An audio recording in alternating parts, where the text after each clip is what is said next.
శ్రీ గురుభ్యో నమ. భగవద్గీత 4వ అధ్యాయం జ్ఞానయోగము నుండి ఈవేళ మనం 31వ శ్లోకాన్ని పరిశీలన చేసుకుందాం. యజ్ఞశిష్టామృత భుజో యాంతి బ్రహ్మ సనాతనం నాయం లోకోస్త్య యజ్ఞస్య కుతోన్యక కురు సత్తమా. భగవానుడు చెబుతూ ఉన్నాడు, కురువంశ శ్రేష్ఠుడవగువో అర్జున, పైన తెలిపిన యజ్ఞముల ఆచరింపక శేషించిన అమృత రూపమైన అన్నమును భుజించువారు శాశ్వత పరబ్రహ్మమును పొందుదురు అని మనకు చెప్పాడు భగవానుడు. యజ్ఞముల ఆచరింపగా మిగిలినటువంటి ఆహారాన్ని తినినటువంటి వాడు శ్రేష్ఠుడు అని చెప్పాడు. ఇంతవరక అనేక యజ్ఞములను పేర్కొని ఇప్పుడు వాని మహాత్మ్యమును భగవానుడు వర్ణించుచున్నాడు. పైన తెలిపిన యజ్ఞములలో అన్ని కాని కొన్ని కాని లేక ఒకటైనను గాని చేసి లేక ఏదైనా దైవ కార్యము గాని పరమార్థ సాధన గాని చేసి ఆ పిదప భుజించునట్టి అన్నము అమృతముగా మారిపోవును. కనుకని దానిని భుజించువారు యాంతి బ్రహ్మ సనాతనం, జనన మరణ రహితమగు శాశ్వత పరబ్రహ్మమును పొందుదురని ఇచట వచింపబడినది. క్రిందటి శ్లోకమునందు యజ్ఞ పిత కల్మషాహ, యజ్ఞముచే దైవ కార్యముచే పాపము నశించునని చెప్పబడినది. పాపక్షయముచే చిత్తము నిష్కల్మషమై ఎలరారును. శుద్ధ చిత్తమున అధిష్టాన ఆత్మ దేదీప్యమానముగా ప్రకాశించును. అనగా చిత్తము ఆత్మయందు లయింప ఆత్మ మాత్రము శేషించును.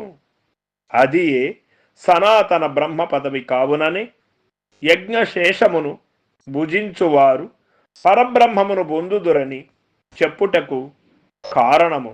ఆహా, ఎట్టి అద్భుత ఫలితము!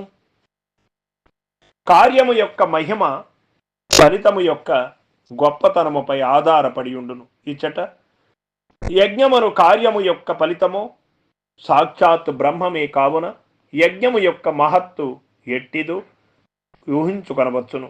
ప్రపంచములో ఎంతయో శ్రమపడినచో ఒకంత ధనమో క్షేత్రమో యశస్సు లభించుతున్నది, కానీ అవి క్షణికములైనవి. ఈ శరీరముతో పాటు నశించున్నది, కానీ ఈ శరీరముతో పాటు అవన్నీ కూడా నశించే వాటివి. కానీ బ్రహ్మమో సనాతనమైనది, అమరస్వరూపము, ప్రతివాని యొక్క గమ్యస్థానము ఎట్టకేలకు అది అయ్యున్నది. అట్టిచో ఈ జన్మమందే దాని నేల సాధించరాదు. సాధించుటకు ఉపాయమును కూడా భగవానుడే ఇచ్చట తెలియజేసిరి కదా. యజ్ఞమే దానికి ఉపాయము. అనగా భగవత్కార్యము, ఆధ్యాత్మ సాధన, పరహిత వర్తనము, ఆ యజ్ఞముల యొక్క స్వరూపము వాని వివిధ రీతులన్నీయు ఇది వరకే చెప్పబడి ఉన్నవి. వానిని ఆచరించిన చాలును. అట్లు ఏదేని యజ్ఞము సత్కార్యము చేయకుండా అన్నము భుజించరాదు అని శపథము చేసుకోవాలి. తనకు తాను దృఢవ్రతము గైకొనవలెను. యాలయనిన ఆ నియమమే క్రమముగా ముక్తికి దారి తీయును. అట్లు యజ్ఞమును ఆచరింపక భుజించువాడు పాపమును భుజించినట్లే యగునని ఇది వరకే భగవానుడు తెలిపి ఉన్నాడు. అట్టి వానికి ఇహము లేదు పరము లేదు అని మనకు తెలియబడినది. యజ్ఞములు ఆచరింపని వానికి, దైవ కార్యమును చేయని వానికి కలుగు ఘోర పతనము కూడా మనకు తెలియబడినది. భయంకర దుష్ఫలితము ఉత్తమమగు మానవ జన్మను పొందియు దైవ విచారణ చేయక నశ్వరములగు దృశ్య వస్తువులనే బట్టి వ్రేలాడుచు రెట్టి అవివేకి కనుకనే భగవాను జుడిత సత్కర్మముల యొక్క విముఖల ఈ ప్రకారముగా తీవ్రమగు హెచ్చరిక చేయుచున్నారు. ఓ జీవులారా, ఉత్తమ జన్మమును బడసియు సత్కార్యములను ఆచరింపక పరమార్థ సాధన నొకింతైనను చేయకున్నచో మీకు ఇహలోక సుఖము గాని దక్కదు, పరలోక సుఖము అంతకంటేను దక్కదు.